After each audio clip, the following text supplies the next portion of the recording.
Don't think too much about the days that haven't arrived. The more you worry about tomorrow, the more you miss the beauty of today. Focus on the moments you have now.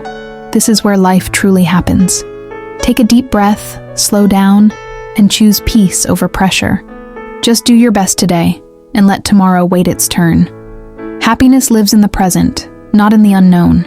Smile more, worry less. Today is still a gift.